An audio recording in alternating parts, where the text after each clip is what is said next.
Bienvenue au balado de l'innovation à l'ovation, une présentation de l'Union des municipalités du Québec et d'IVEO.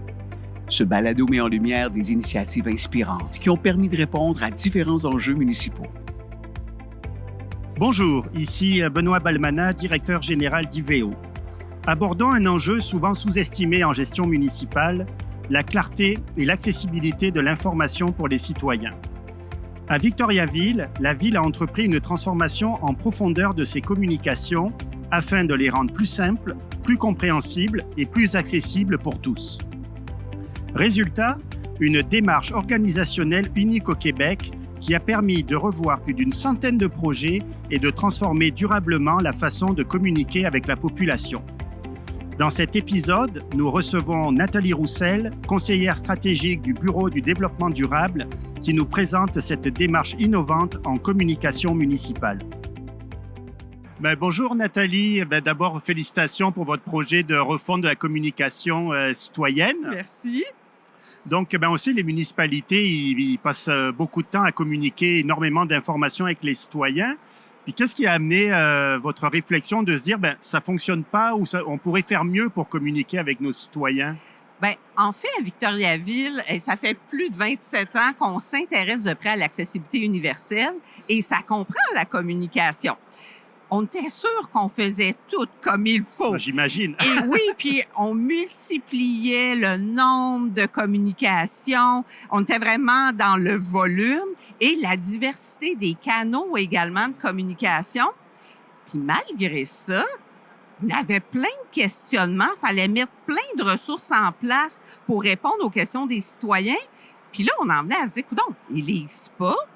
Pourtant, on l'avait dit. Oui, on a mis plein d'informations, ça n'a pas de sens. Puis là, on en venait à dire, coudonc, là, à la quantité de communication qu'on diffuse, s'ils comprennent pas, c'est parce qu'ils n'ont pas fait vraiment d'efforts. Et là, il y a eu un élément déclencheur. On a eu une formation en littératie. Ça, la littératie, là, c'est la capacité de trouver, de comprendre et d'utiliser l'information.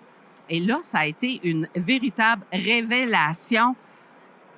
Savez-vous qu'il y a une personne sur deux au Québec qui n'est pas outillée pour bien comprendre l'information?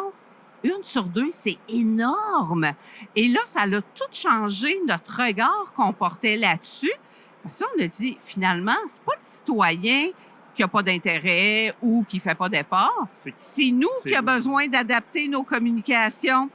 Et là, on s'est assuré que tous nos collègues qui étaient en contact direct avec le citoyen allaient recevoir cette première formation-là pour les sensibiliser à la littératie. Ça, c'était vraiment important. Donc, tous les collègues, ça veut dire tous les services, parce que tout le monde est supposé communiquer. Donc, ça veut dire que c'est une transformation majeure. En fait, oui. On a visé tout le monde pour la première formation. Je dirais, ça serait plus simple de dire, il y a seulement les cols bleus qui n'ont pas participé. Okay. Donc, on parle de 277 employés sur un potentiel de 400 qui comprend nos étudiants. Donc, c'est beaucoup, beaucoup de monde dans l'appareil municipal qui a eu cette première formation-là et qui a eu toute la même réaction. 1 sur 2, mais on travaille pas bien. C'est vrai, mais est-ce que cette formation a suffi pour déclencher le processus? J'imagine que non, ça serait trop facile. En fait, on est allé plus loin. Après, on a fait une formation beaucoup plus technique parce que là, on savait qu'il fallait adapter, mais on savait pas encore quoi. Comment. Puis comment. Donc, là, on a avancé là-dessus et là, c'était du concret, mais ça a généré beaucoup de questionnements aussi sur des enjeux. Hey, on est-tu en train de niveler vers le bas? Okay, oui, Est-ce qu'on va garder notre crédibilité dans nos messages? Et là, on a compris, par contre, on a cheminé là-dedans que les agents de com, la première question qui se pose tout le temps, c'est qui notre public? Et on a réalisé qu'on n'avait jamais pris en compte toute la notion de littératie pour répondre aux besoins de notre public. Et au niveau du juridique, entre autres, sont les gardiens de la démocratie, ils se sont dit, si nos citoyens comprennent mieux, probablement, on va baisser le niveau de frustration aussi. Ils sont habitués de gérer, eux, des citoyens fâchés. Oui. Le nombre de requêtes aussi, j'imagine, qui rentrent. Ça. Oui. Donc, on a vraiment travaillé en communauté de pratique, challenger nos projets et les résultats sont incroyables. Puis là, on parlait beaucoup des équipes internes, mais j'imagine vous avez travaillé avec des citoyens aussi pour essayer de voir comment l'impact de tout ça. Oui, effectivement.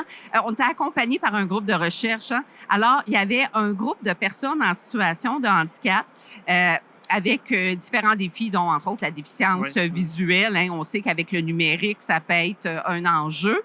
Et on pensait même des fois que, hey, là, on l'a travaillé en communauté de pratique, c'est beau, on l'envoie là-bas. Oh, ils nous ont éclairé sur des choses qu'on n'avait pas réalisées.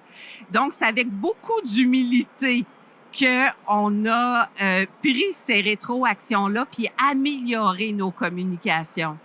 Puis, il me semble aussi que vous êtes même allé jusqu'à rédiger un guide pour justement essayer de formaliser tout ça. En fait, le guide de déploiement, c'est pas nous, la ville, qui l'avons fait. On a servi de laboratoire. D'accord, Ce sont les chercheurs.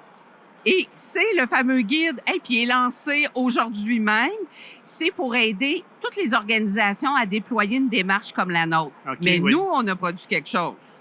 C'est les petits mémos pratiques. Donc ça, c'est pour l'interne? Oui, à l'interne, mais on les partage joyeusement.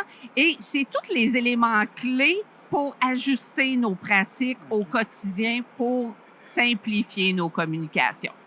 Et vous parliez du groupe de recherche. Je crois que c'est assez original. Je crois que c'est eux qui vous ont approché pour participer à ce projet, c'est ça? Effectivement, on avait déjà entrepris nos démarches et ils nous ont approchés puis on fait, c'est donc bien intéressant. On a le goût de documenter comment ça se déploie dans une organisation. Ça a été extraordinaire, cette collaboration-là. Puis j'imagine que l'objectif aussi là, de votre témoignage, c'est d'inspirer les autres municipalités. Donc, ça donne, j'imagine, un outil vraiment pratique pour ceux qui voudraient s'en inspirer. Effectivement, puis on peut témoigner, c'est faisable, simplifier nos communications, puis on invite toutes les autres municipalités à le faire. Ben, merci Nathalie, vraiment inspirant. Merci de votre éclairage sur votre projet. Merci pour votre écoute.